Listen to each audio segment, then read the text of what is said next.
vamos a leer el versículo 26, 27 y 28. Romanos capítulo 8, versículo 26, 27 y 28. Y si nos alcanza tiempo, vamos a continuar con unos versículos más.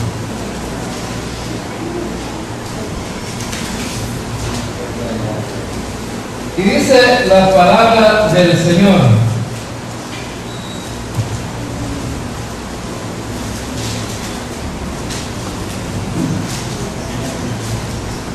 y de igual manera el Espíritu nos ayuda en nuestra debilidad, pues que hemos de pedir como conviene, no lo sabemos. Pero el Espíritu mismo intercede por nosotros con gemidos indecibles. Mas el que escudriña los corazones sabe cuál es la intención del Espíritu, porque conforme a la voluntad de Dios intercede por los santos. Y sabemos que a los que aman a Dios, todas las cosas les ayudan a bien. Esto es, a los que conforme a su propósito son llamados. Damos gracias, Señor, por tu palabra en esta hora. Venimos ante tu presencia para suplicarte, Señor, que nos auxilies con tu Santo Espíritu, Señor, en esta reflexión, y que seas tú, Señor, mostrándonos tu gracia, mostrándonos la verdad de tu palabra, y si, Señor, que sea pues afectada nuestra vida por medio de ella. En Cristo Jesús te lo pedimos. Amén y amén. Hemos venido hablando y llevamos una serie de sermones en el capítulo 8 hasta aquí. Hemos llegado al versículo 26, el versículo 25, y ahora iniciamos con el versículo 26. Y este versículo habla acerca de la intersección divina para la oración en favor de los creyentes. Es una intercesión que proviene de Dios por medio de su Santo Espíritu aquí. Y nosotros debemos de animarnos, hermanos, porque sabemos que una de las cosas tan fundamentales y importantes para los creyentes es que alguien interceda por ellos. Y nosotros no tenemos la intercesión ni de los políticos, ni de los que tienen dinero, ni no tenemos una intercesión de alguien que tenga influencia. No, nuestra intercesión es por medio del Santo Espíritu de Dios. Amén, hermano. Entonces vemos que en el versículo 26, pues es un versículo que en lo personal a mí me fortalece, y espero que también a ustedes. Dice el versículo 26: de igual manera el Espíritu nos ayuda en nuestra debilidad.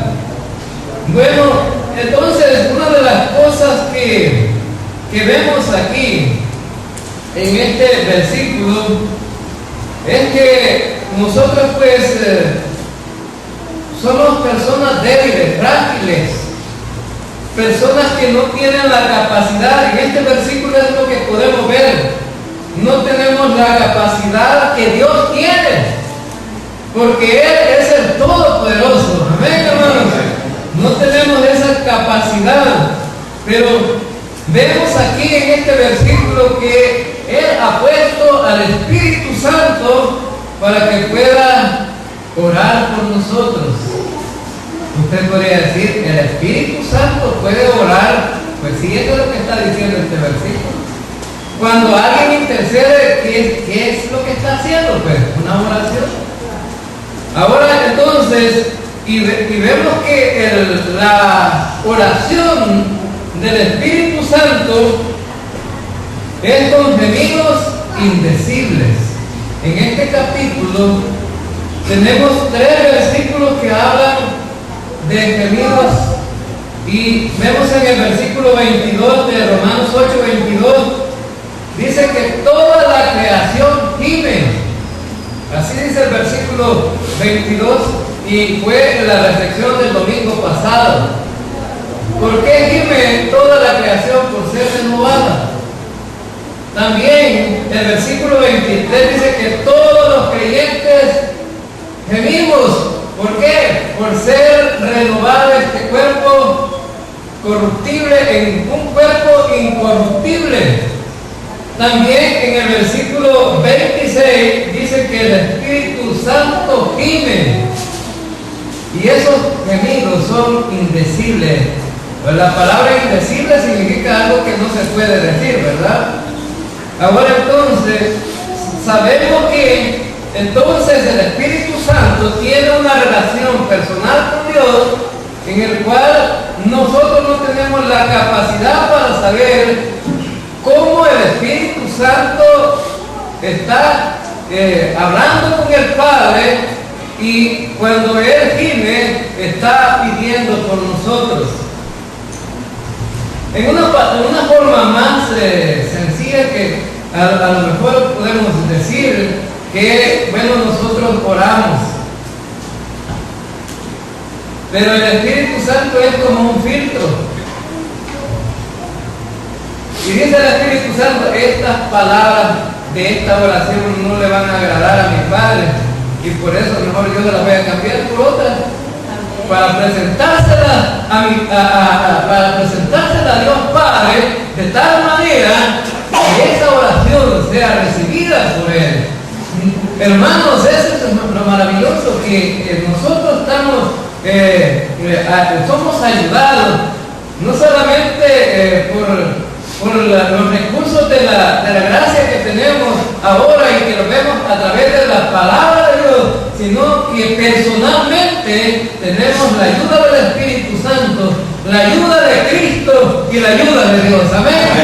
¿Qué más podemos pedir? Ahora, ¿y cómo podemos entender esto? Bueno, el Espíritu Santo ora por nosotros, pero Jesucristo también ora por nosotros. Todavía está orando Cristo por nosotros, hermanos. ¿A dónde está Cristo ahora? Está a la diestra de Dios. Allá está. Y el Espíritu Santo está ahora con nosotros. Ahora entonces significa que, bueno, tenemos algo maravilloso que los que no son salvos no tienen. Y a que algunos se vuelvan orgullosos por su riqueza, por su poder, por todo lo que tienen, pero nosotros tenemos algo mejor. Así que, hermanos, ¿Jesucristo puede orar por nosotros? Sí. Ahora en el versículo 34, que va a ser otra predicación, pero leamos el versículo 24, dice, ¿quién es el que condenará? Cristo es el que murió, más aún el que también resucitó, el que además está a la diestra de Dios, el que también intercede por nosotros. ¿Está intercediendo Cristo por nosotros? También. Ahora entonces, y esto es lo que debemos de tener muy claro, hermanos, nosotros no estamos solos. Nosotros estamos ayudados por ese poder divino, día con día, en cada momento, en cada circunstancia. Dios está con nosotros, actuando en nuestra vida. Ahí está el Señor, está tendiéndonos la mano siempre en todas aquellas necesidades, en todas aquellas cosas que nosotros somos débiles y que no podemos. Por eso Él dice que Él nos ayuda en nuestras debilidades. No se han puesto a pensar, hermanos, en que ustedes en algún momento han estado en una circunstancia que piensan que ya todo se terminó, que el camino está cerrado, la puerta está cerrada, ya no hay nada que hacer. No se han puesto a pensar, hermanos, que alguna vez ustedes a lo mejor sintieron que nunca iban a poder salir de la situación en que estaban. Y eso es natural, porque nuestra mente humana no puede ver más allá. A veces las cosas sobrenaturales de Dios no las alcanzamos a ver, y no porque no podamos, sino más bien porque primero nos aferramos a nuestras propias capacidades, porque tenemos una naturaleza que es divina, tenemos el Espíritu Santo que es divino, que nos puede llevar a comprender aquellas cosas que humanamente no se pueden entender. Ahora, por eso es que el Señor nos tiende su mano y nos auxilia en aquellas cosas que nosotros fracasamos, no podemos. Dele la honra y la gloria al Señor por eso, hermano. Ahora, entonces vemos que una de las cosas importantes que vemos en el versículo 26 es que el Espíritu Santo está intercediendo por nosotros. Es decir, que Él, bueno, puede ver nuestras flaquezas, nuestras debilidades, y a veces nuestras flaquezas y nuestras debilidades oramos de una manera incorrecta. Pero viene el Espíritu y amolda, bueno, amolda la oración de acuerdo a la voluntad de Dios. Miremos el versículo 27. Dice: mas el que escudriña los corazones sabe cuál es la intención del Espíritu, porque conforme a la voluntad de Dios intercede por los santos. Ahora, fijémonos en este versículo, tiene unos elementos tan importantes que deben de llenarnos de mucho gozo. Fíjense que en primer lugar, pensemos, ¿quién es que escudriña nuestros corazones? Nuestros corazones los escudriña Dios. Y en nuestras oraciones nosotros podemos decir cosas que no le agradan a Dios. Pero entonces Dios dice que en lugar de escudriñar, en escudriñar nuestras oraciones o cómo hemos orado, entonces aquí interviene el Espíritu Santo y dice que el Espíritu Santo es el que conoce la voluntad de Dios, intercede por los santos y lleva la oración hasta Dios de acuerdo a la voluntad de Dios. Miren, qué bonito, ¿verdad? Qué hermoso poder entender este versículo. Nosotros podemos decir cosas que no son correctas y llevarlas hacia Dios. Alguien a lo mejor podría, bueno, tener un carro es malo, hermano, pero tener hambre es malo. Estar con necesidad de comer es malo. Lo podemos ver desde el punto de vista que no es bueno, porque es bueno comer, ¿no? Ahora, vamos a hacer una diferencia entre querer comer y querer tener carro. Ahora, y alguien que tenga hambre y orar al Señor y le diga: Señor, fíjate que necesito un carro del año. Y diría Dios, ¿contestaría esta oración Dios? No, diría Dios, este no tiene necesidad de carro, lo que tiene necesidad es de comida. Pero ¿había alguien que podía orar de esa manera? A lo mejor que sí. Entonces Dios ve realmente nuestra necesidad urgente, lo que necesitamos inmediatamente.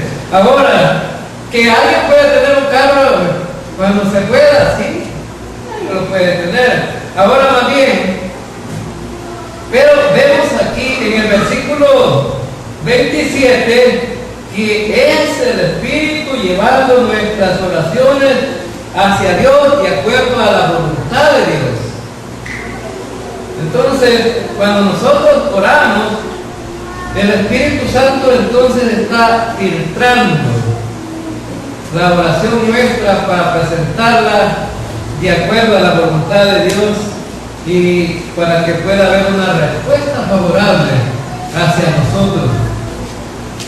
Entonces vemos que esta oración que vemos aquí es algo muy desconcertante, ¿no?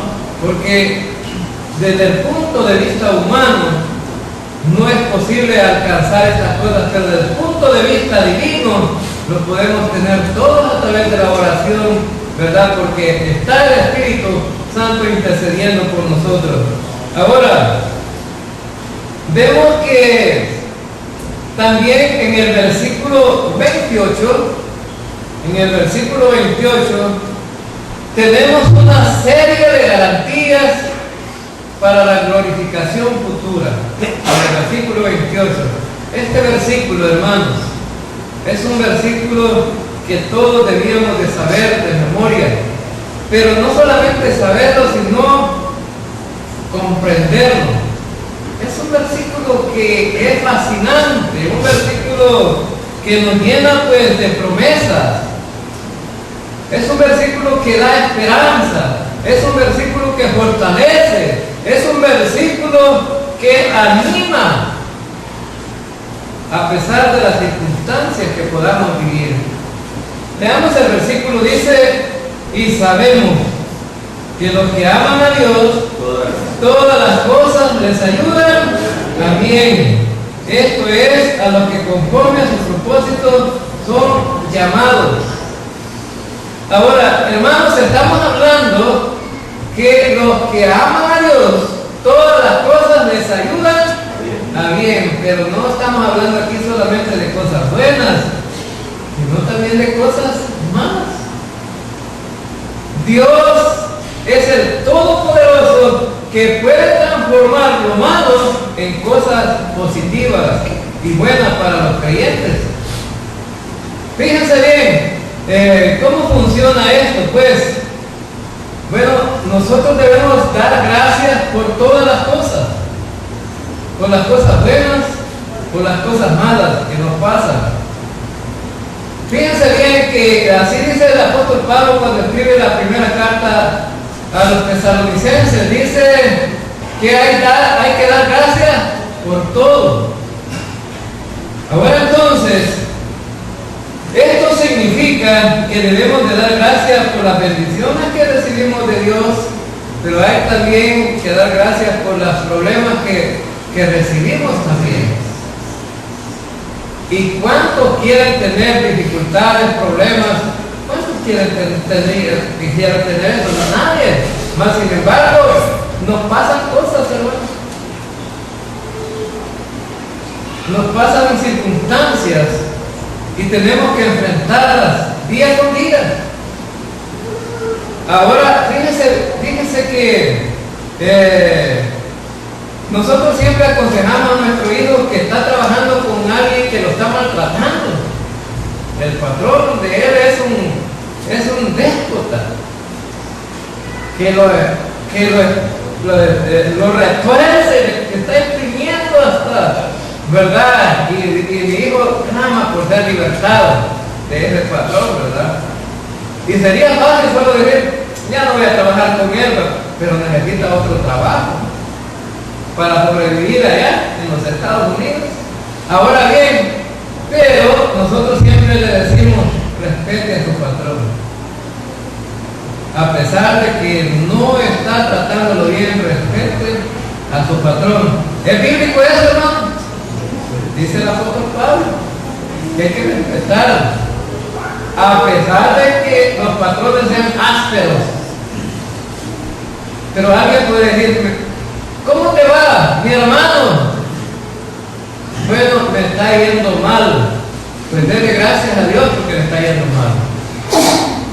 Pero nadie entiende esto. No lo entiende. Pero vamos a ver algunos ejemplos ahora para poder entenderlo.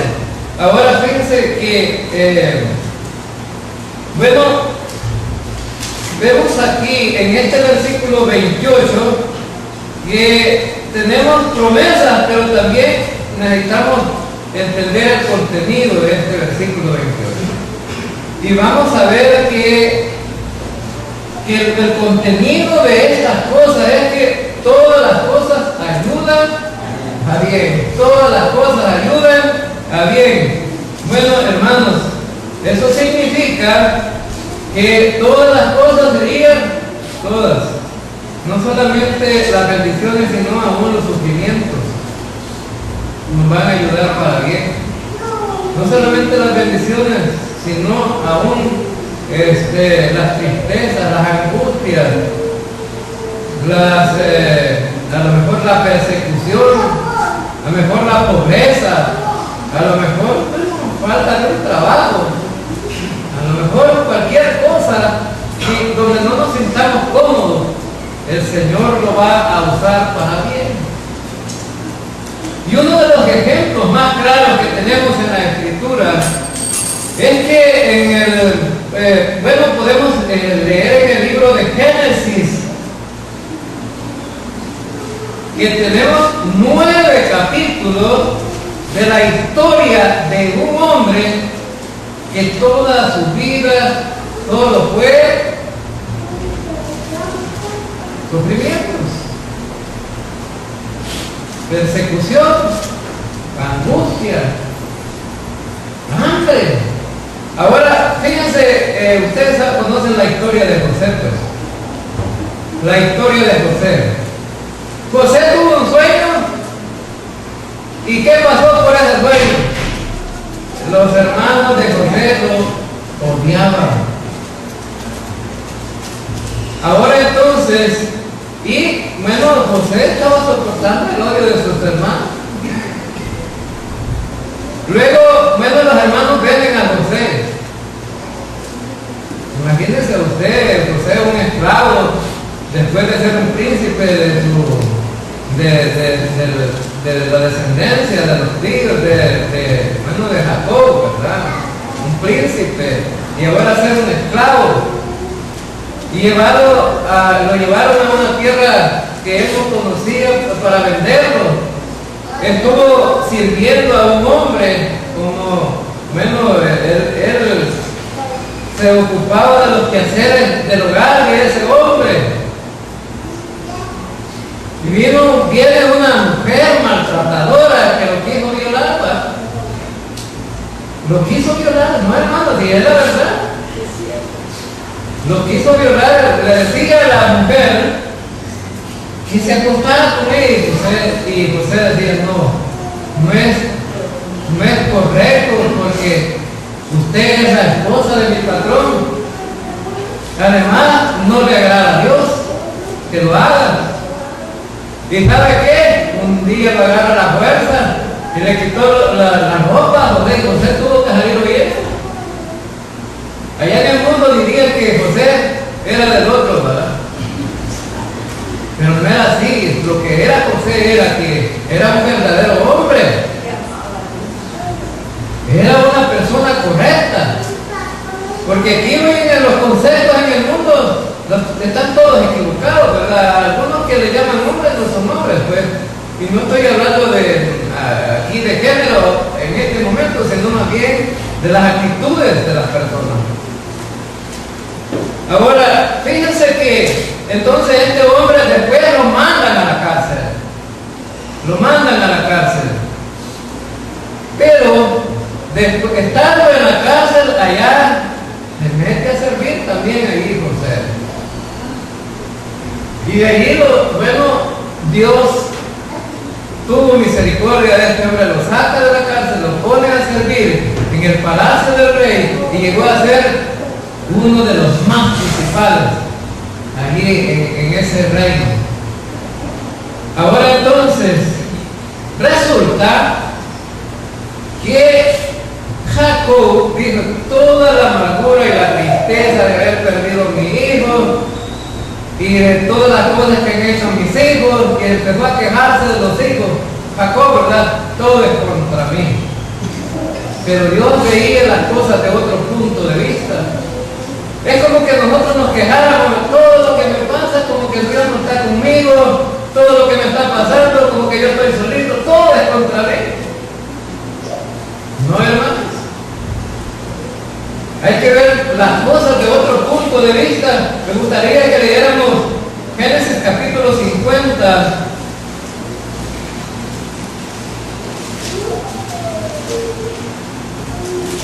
Génesis capítulo 50. 50,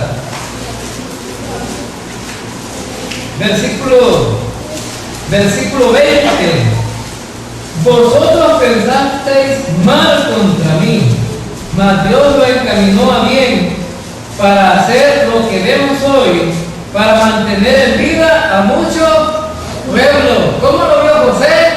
Lo vio desde el punto de vista divino. Dice, bueno, yo tuve que sufrir todo lo que tuve que sufrir, pero esto fue para bien, porque ahora José gozaba de gran reputación, de gran influencia, tenía comida, tenía todo lo que necesitaba. Sus hermanos que estaban muriendo de hambre en su tierra, ahora les podía proporcionar comida para que ellos pudieran vivir. Entonces, todas las cosas les ayudan a bien a los que aman a Dios. Todas las cosas les ayudan a bien. Ahora, pero tenemos el máximo ejemplo que tenemos en la Escritura es el Jesucristo. ¿O no cree usted que Jesucristo sufrió, hermano? ¿Cómo no? La máxima expresión de sufrimiento es que Jesucristo tuvo que sufrir. Ahora, no lo pensemos. Ahora, piense en usted mismo. Voy a pensar yo en mí mismo.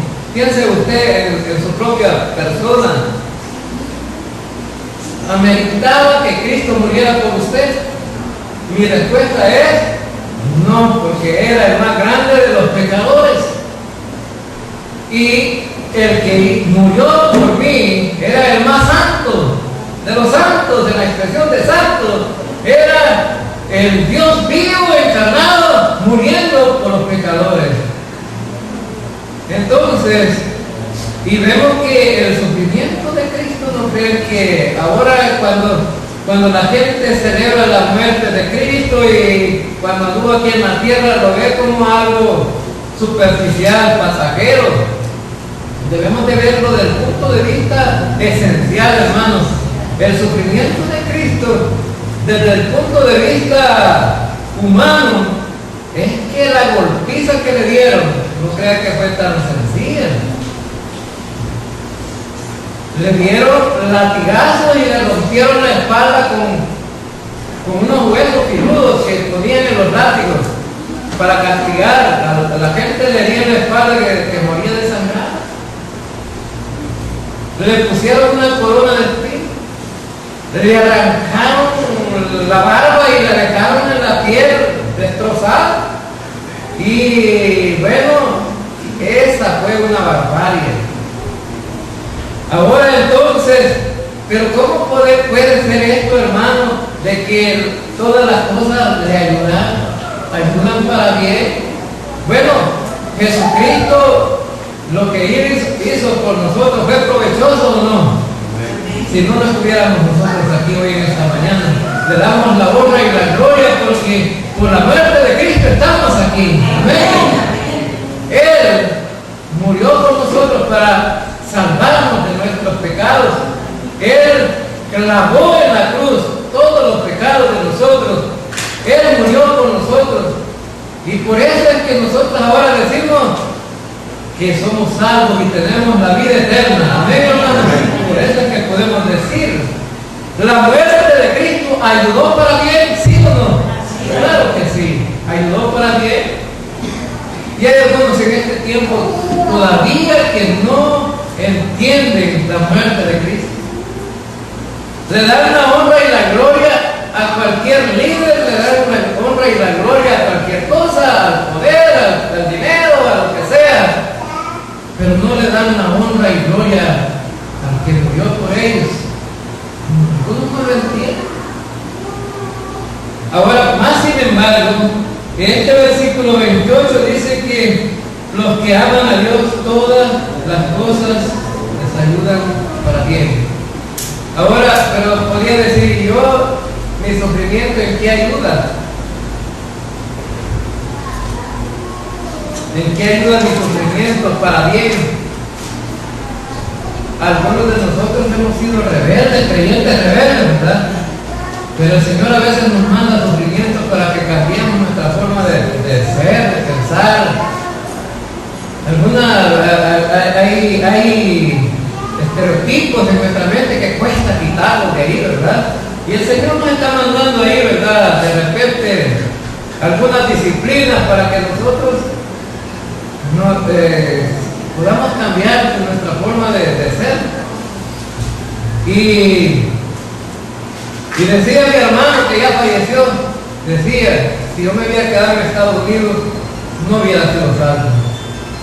Yo era religioso allá porque me llevaban a los cultos, pero en esos cultos no predicaban a Cristo, no predicaban a aquel que podía salvar, no predicaban el Evangelio, no predicaban nada que los pudiera encaminar a tener la salvación. Lo único que ofrecían allá era ministerio. Venid, ponerte en esta fila si querés hablar en lengua, si querés profetizar, si querés. Bueno, hermanos, con eso no se salva a la gente. Esa predicación no salva a la gente.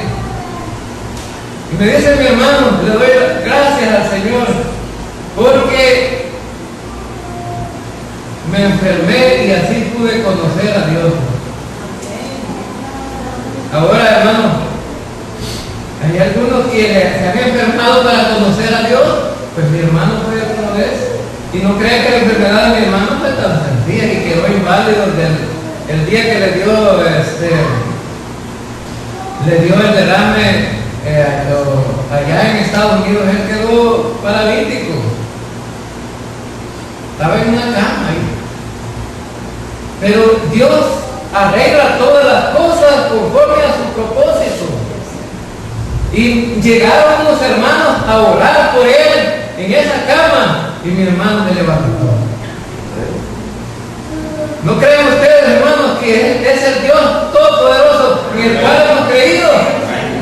Sí, mi hermano se levantó y estaba ya que no podía trabajar porque no tenía medicina para su enfermedad. Y resulta que nosotros lo mandamos a decirle, vente para acá. Y él no quería venir porque dice, nunca yo mandé un ciego para allá, pues. Me va a dar pena estar comiendo de su mesa y sin poner nada. Bueno, hermanos, nosotros insistimos que se viniera y que no pensara en eso, pues. Y resulta que él, cuando vino aquí, conoció el mensaje del Evangelio, escuchó el mensaje del Evangelio, lo creyó y se salvó. Y a pesar de que después de un año de estar aquí se murió, ahora está en la presencia del Señor, ¿verdad? Entonces, todas las cosas, al sufrimiento que él tuvo que vivir para conocer a Dios, fue para bien, hermanos, porque ahora él no va a ir al infierno, sino que está en el Señor, ¿verdad? Con el Señor. Ahora entonces vemos que este versículo 28 es un versículo muy poderoso en nuestra vida espiritual, que puede transformar y cambiar nuestra vida, pero debemos de pensar que aún en las circunstancias difíciles tenemos que darle la gloria al Señor y las gracias al Señor. Bueno, entonces dice que en el versículo 28 dice que todas las cosas ayudan a bien, esto es a los que conforme a su propósito son llamados. Esta promesa es para inconversos o para creyentes, hermanos. Es para creyentes, los que conforme a su propósito son llamados. Y dice el versículo 29, porque a los que antes conoció también los predestinó para que fuésemos hechos conforme a la imagen de su Hijo, para que Él sea el primogénito entre muchos hermanos. Ahora, veamos el versículo 29, es que lo que encontramos ahí es el plan que Dios tiene para cada uno de nosotros. Y aquí ya no hay límite de decir que los creyentes tienen la posibilidad de salirse de este plan. El plan de Dios ya lo tiene trazado y nadie lo puede cambiar. Cuando nosotros somos llamados, porque fuimos conocidos desde antes, Dios puede conocer, nos puede conocer a nosotros aún sin haber nacido, hermanos. Claro que sí. Y hay muchos salmos que tienen versículos que dicen: desde antes que naciera yo ya te conocía. Al profeta Jeremías le dice: desde antes de que nacieras, desde el vientre yo te aparté. Y hay un versículo que dice que conoce hasta nuestros huesos.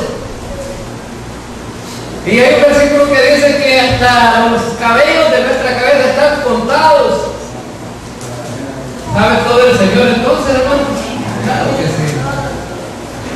Entonces, dice que en el versículo 29 dice que antes nos conoció a nosotros, desde antes. Eso significa que el Señor nos ve desde la eternidad hasta ahora y nos va a llevar hasta la eternidad. ¿Y por qué? Porque así lo dice el versículo. Dice que a estos, a los que llamó, a estos también. ¿Qué pasa con el versículo? Bueno, a los que conoció también los predestinó. La palabra predestinar es solamente para creyentes, no para inconversos. Alguien que diga que un inconverso está predestinado no es correcto, porque esto se aplica solamente a creyentes. Recuerden que estamos hablando de creyentes. ¿Y qué es eso de predestinar? Significa poner límites. Y el límite de Dios es de la eternidad hasta la eternidad, de la eternidad pasada hasta la eternidad futura. Hasta allá nos va a llevar Dios a los creyentes. Nos conocía en la eternidad pasada, sí. Nos va a llevar hasta la eternidad futura, sí. ¿Y cómo lo sabemos? Bueno, aquí lo dice el versículo. Dice que nos predestinó para que fuésemos hechos conforme a la imagen de su Hijo, para que Él sea el primogénito entre muchos hermanos. Ahora, fíjense que Jesucristo es contado aquí con el cuerpo de creyentes. Con el cuerpo de creyentes. Dice que nosotros vamos a ser transformados. ¿Cómo, hermanos? ¿Cómo vamos a ser transformados? A la imagen de Jesucristo. Ahora, hermanos, entonces, no sé si la gente se pone a pensar que si una persona está transformada a la imagen de Cristo, ¿para dónde va entonces? ¿Para el infierno o para el cielo? Va para el cielo. Ahora entonces, y hay gente que dice: no, pues la salvación la puedo perder, me puedo ir al infierno.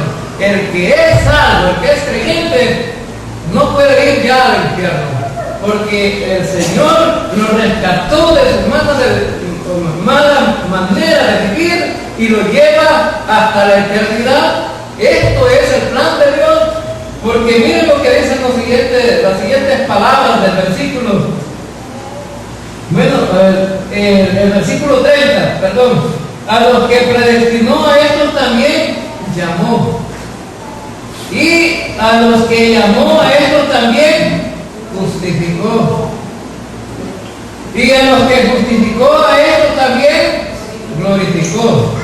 Ahora fíjense, nos llamó, bueno, los conoció, los predestinó, nos llamó, nos justificó y nos lleva ¿hasta dónde? Hasta la glorificación. Es decir, que los creyentes debemos de dar por hecho de que ya estamos en el cielo. Amén, hermanos. Ahora, fíjense que este versículo tiene una promesa tremenda, ¿no? Una promesa muy clara. Bueno, una promesa muy comprensible, porque algunos no la pueden comprender desde el punto de vista humano. Pero ¿quién es que hace todas estas cosas? Las vamos a ver desde el punto de vista divino. ¿Quién hace todo esto, hermano? ¿Nosotros o el Señor? El Señor lo hace. Y por eso el Señor puede hacerlo todo. Claro que sí. Y por eso es que es una garantía, una promesa para los creyentes. Ahora entonces, en el versículo 30, de hecho, damos por sentado que ya nosotros no podemos ser condenados. Es una promesa eterna para nosotros. Y esto que dice el versículo 30, bueno, debemos de darle la honra y la gloria al Señor, porque nosotros no hemos hecho nada, sino que todo ha sido por la gracia de Dios. Todo ha sido por lo que Dios ha hecho. Todo ha sido por la gracia infinita de Dios. El hombre simplemente ha sido un recipiente que ha recibido lo que Dios ha ofrecido, y lo que ustedes tienen, Dios se lo dio y usted lo recibió. Amén, hermano. Bueno, vamos a darle siempre la honra y la gloria a Dios, porque Él es maravilloso en todo su plan. El plan que tiene para todos los que se salvan. Ahora, en el versículo 31, y con este vamos a terminar con este versículo, dice: ¿qué pues diremos a esto? Si Dios es por nosotros, ¿quién contra nosotros? ¿Quién contra nosotros, hermanos? Nadie. No hay nadie que sea contra nosotros. Nadie nos puede arrebatar ya de las manos de Dios. Dios tiene el poder y el control de todo. Dios es soberano. Él es el Rey de reyes y Señor de señores. Vamos a orar. Señor Dios, gracias por tu palabra. Gracias porque sabemos que tú eres el Dios poderoso en el cual hemos creído. Nos llena de gozo, Señor, saber que tenemos a un Dios poderoso, el cual nos cuida, nos alienta, el cual nos auxilia en todas aquellas cosas que nosotros somos impotentes. Gracias por tu Santo Espíritu viviendo dentro de nosotros, quien nos llena de poder y de fuerza para vivir la vida cristiana. Alabamos tu nombre y lo glorificamos por tu actuar diario, Señor, en favor nuestro, con aquellas dificultades que siempre enfrentamos, con los problemas, con las enfermedades, con las situaciones de la vida. Señor, gracias porque siempre estás ahí y no nos has dejado solos.